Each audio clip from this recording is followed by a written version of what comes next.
Hello and welcome to Locked On Women's Basketball. I'm your host, Howard Megdal, thanking you for making us your first listen every day. You can listen to us 6 days a week now, including Saturdays on the WNBA draft exclusively. And of course, it's not just me, it's the entire team operating at thenexthoops.com, where we have over 100 reported pieces every single month. We cover it with the fierce urgency required. And I was actually reflecting as I was driving home with my children from school.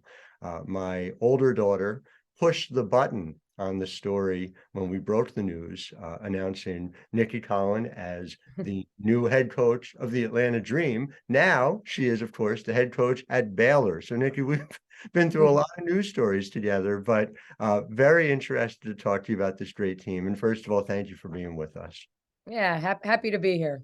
So when we think about this team in year one, and this is the thing I keep going back to, and I've talked about this on social, people who follow me know this, to go 28-7 in year one, to do it largely with another coach's players and being able to institute a system. We're going to dive deep into the weeds of the numbers have made it so, but I just is the level of satisfaction from being able to do that something that you took with you as you thought through, this being just the beginning of what you're trying to build with the Bears program? I think last year was a bit of a whirlwind. You're simply trying to keep the train on the tracks. I mean, this was an incredibly successful machine, that had dominated the Big 12 for a decade, and you don't want to let people down. You don't want to let administrators down. You don't want to let your own team down, and certainly you don't want to let the fans down. And so, I think it was simply a grind most of the year in terms of getting them to understand what we do, why we do it, how they can be successful doing it. And we came up a little short relative to what I thought that team could accomplish. Mhm. And I don't like to blame things. I think Sarah Andrews breaking her hand in February a year ago and playing, 6 weeks with a broken hand and never being able to go offensively in practice, for fear of making it worse. She just lost some timing, some confidence, and we just ran into the wrong team, Mm. at the wrong time, and I give a lot of credit to South Dakota. But, so in some ways you feel like, wow, we had an amazing season. What we did and coming back from 0-2 in the league and winning it, um, I'm super proud of that. I'm also still a little disappointed that it didn't end up in Minneapolis, because I firmly felt like if you watched us in February and into March, we were capable of competing in Minneapolis with those teams. We were going to have our shortcomings against any of them, but I just felt like we were playing good enough basketball and balanced basketball that we could have been there. So there's a little bit of both. There's a little bit of satisfaction, but I'll tell you today, with the way the portal is and the Mhm. timing of the portal, you don't have time to reflect. Like, the season ends and it's immediately into recruiting again, and signing 4 players in the portal. And I think we brought in 7 or 8 players. You're going nonstop until really getting them even into school the start of June. And that's what's interesting to me is that when you think about how long it takes to put your stamp on a program and to have a roster that reflects your priorities and reflects what you are looking for out of your team, you are able to do it more quickly than in, let us say, the pre-portal years. And I wonder how close do you think you are to having a group here that's a Nicki Collen team writ large, you know? Yeah, I mean, obviously, I think if you watched this a year ago, anyone that did, I was pretty lucky, not to just inherit good players, Mhm. but to inherit players that could play the way I wanted to. I mean, there were certain things we couldn't do. I want to facilitate more through our power forward position. We facilitated 2, last year with Melissa. She was that good. But this idea of, we didn't have a ton of versatility, but we had players who could play in space, and we had players that could shoot it, and being able to add Jamie Asbury in the summer, what she brought in terms of her ability to stretch the floor. I think she was kind of the missing piece to be able to fit it all together. I think whether I'm here or Kim's here, I don't think there's any doubt Sarah Andrews would have continued to get better with a bigger role, regardless of system. But I just felt like I was lucky enough that I didn't have to play really a different way. I think what I've been able to do is sign some players that have a little more position versatility. Now, the crazy thing about injuries is that all of a sudden, the best laid plans disappear really quickly. And all of a sudden you think, okay, now how can I plug this hole?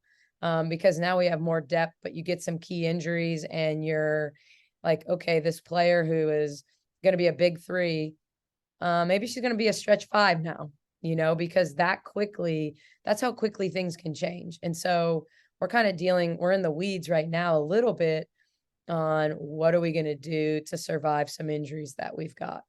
Well, so let's talk about the injuries and those who are coming as well.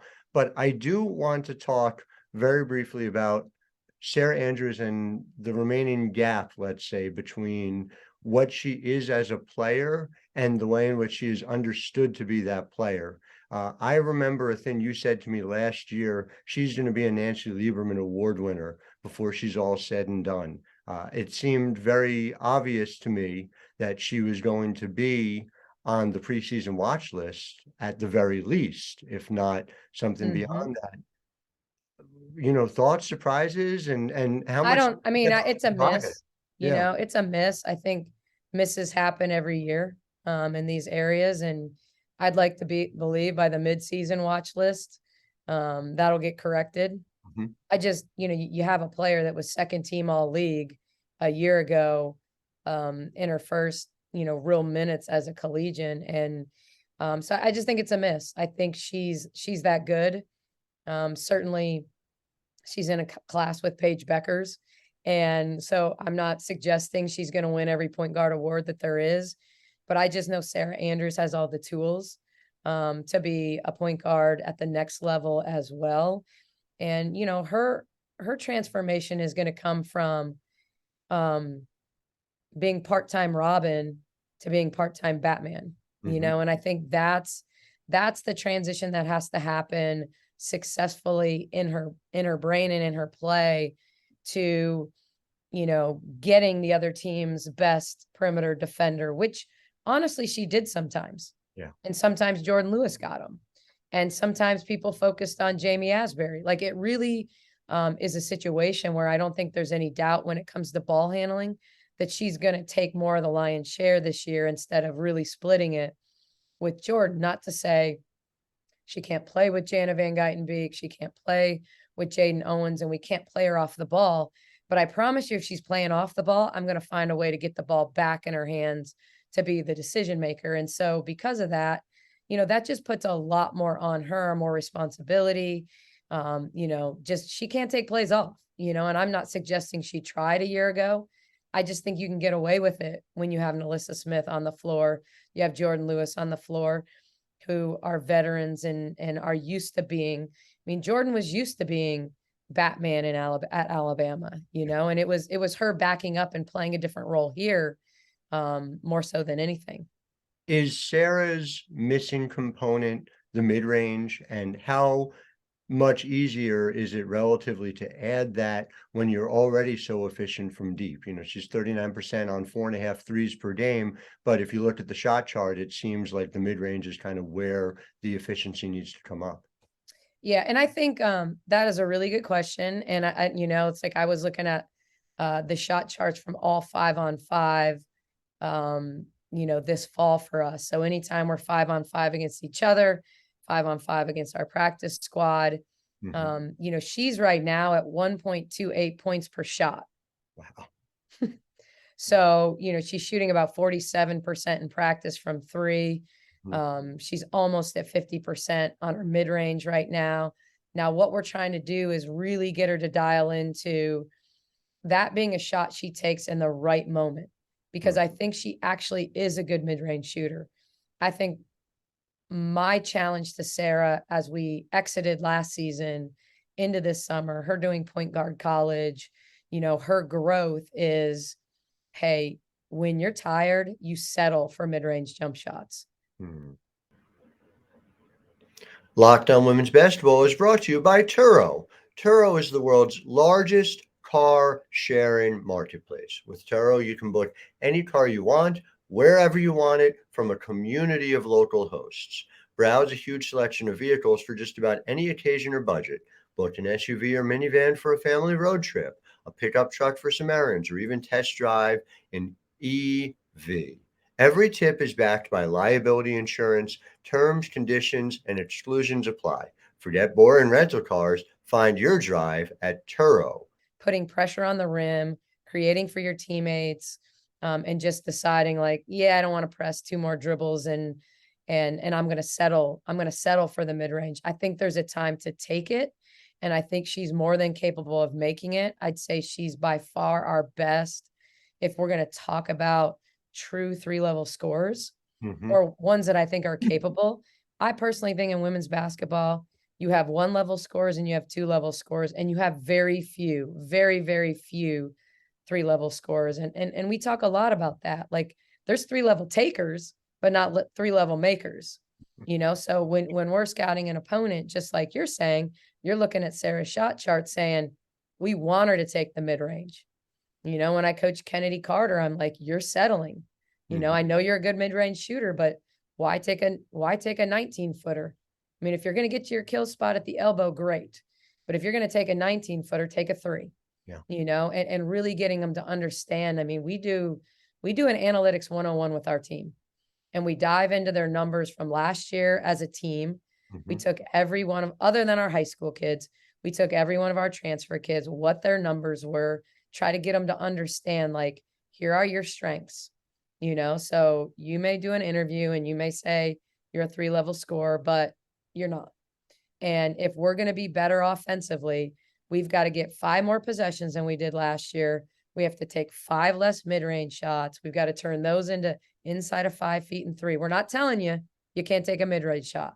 What we're saying is, if we just change the volume a little bit, it's the difference between us scoring 78 points a game and 85. We go from top 60 in scoring to top 10 in scoring, just with like small decisions that really aren't that hard to accomplish. And I guess that's terrible news for your opposition, because you were already 10th in the nation in points per 100 possessions last year. But we were efficient. You know what I mean? Like, Howard, we knew that we couldn't play at the pace that I would have loved to play at, right? Because we didn't have the depth, we weren't even the world's best offensive rebounding team as far as getting extra possessions, because we played 3 littles all the time. Right. I mean, our ability to go get offensive rebounds at times from the 2 and 3 this year, depending on lineup, is totally different. But we were, all 3 of our guards could shoot the 3. We scored efficiently inside of 5 feet with Liz and Queen and creating space. And so we were efficient, we weren't high volume, but we were efficient. And I think that's what's crazy is we weren't top 60 in pace, but we were top 10, in scoring and in efficiency. And your hope is something north of top 50 in pace as well this year. You have the players to play the way you want to speed-wise at this point, you would just say? We do. Obviously, things unfold. I mean, you think a certain way as a coach. I always say, like, there were times even with the dream that I'd be in the off season and I'd have, like, we got to put this package in, and it's going to be really good for us. Like, this action's going to be good for Lasia. This action's going to be good for Tiffany Hayes, and then you start running it and you play a couple exhibition games and you're like, oof, this is off the play card. This doesn't look the way I thought it was going to look. And so I think sometimes, like, to me, if you're good at what you do, you adapt to what you see. And really, we've got to get Asia Blackwell in space. It's that simple. Like, game planning is that simple. If I can get Asia Blackwell in space, we're going to be really hard to guard. I don't care if it's a zone. I don't care if it's man. I don't care if you're pressuring. I don't care if you're sagging. Like, Asia, when she gets into space, where she's different than, say, Nalissa Smith was. Liz was an unbelievable finisher. Asia's a tremendous passer.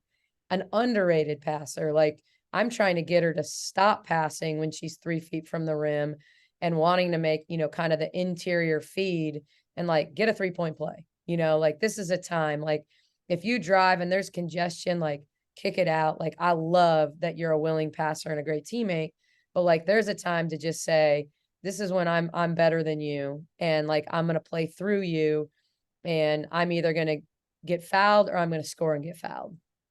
It was a, let's say, more offensively limited team that she came from. Do you, to a certain point, we can talk analytics all day, right? But do you Right. kind of throw those numbers out and you say, all right, that was what she was at Missouri. This is what she can be at Baylor, I think it's really stop. challenging her.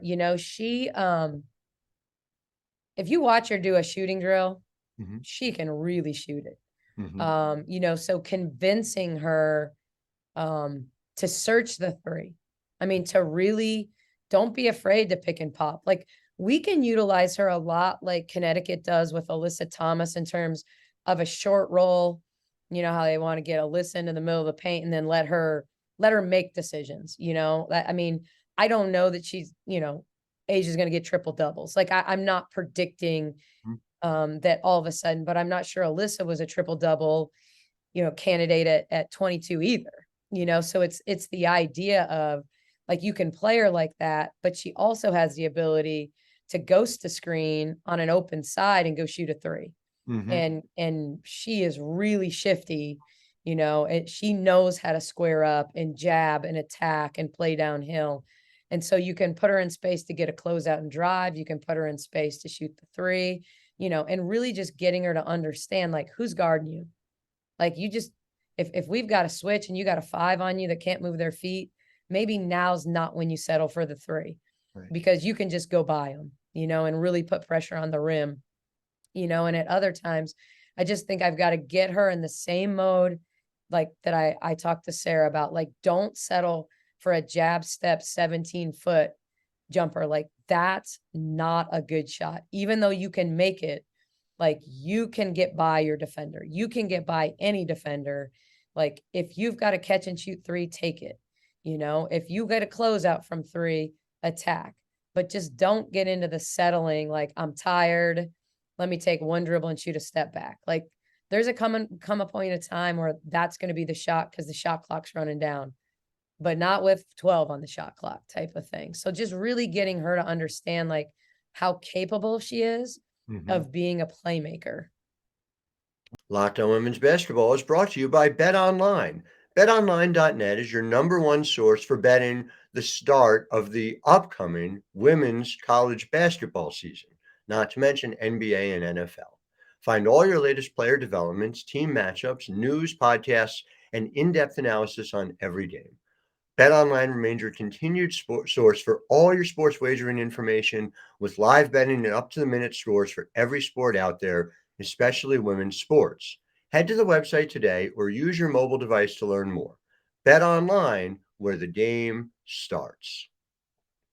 When you look at Jaden Owens and what she can do, I'm wondering how that plays a part in playmaking as well. Is Jaden Owens somebody, who needs to step up and allow you to do more with your backcourt? Are we talking more in terms of what, you mentioned Jana before and what she's able to do? How do you kind of piece that all together around Sarah in the backcourt and just sort of corresponding to that, how much does that free up Asia to be what you are looking for her to be as, more of a front court presence, the way you're describing it? Well, and I think, everyone on our team likes playing with Sarah, because she can score, but really because she gets the ball to people when they're open. And there's a difference between getting people the ball and getting the people the ball when they're open. Mhm. And, when it's on time and it's on target and you have the ability to set your feet and shoot it, or catch it on the roll, eh, without defense closing down type of thing. But, I think the one thing about our backcourt is you're just going to see a lot of Jamie Asbury and Sarah Andrews, Mhm. because Jamie is our best defensive guard. Not even close. Like, it's really not even close as far as her ability to guard shooters. She's hard to screen. She's a veteran in terms of what are people trying to do to her. I'm guarding a shooter. I'm ready in the slot for the flare. Like she gets it. She gets the IQ part of what's happening. But yeah, I mean, I think she's not a player that we're going to put it in her hands a lot.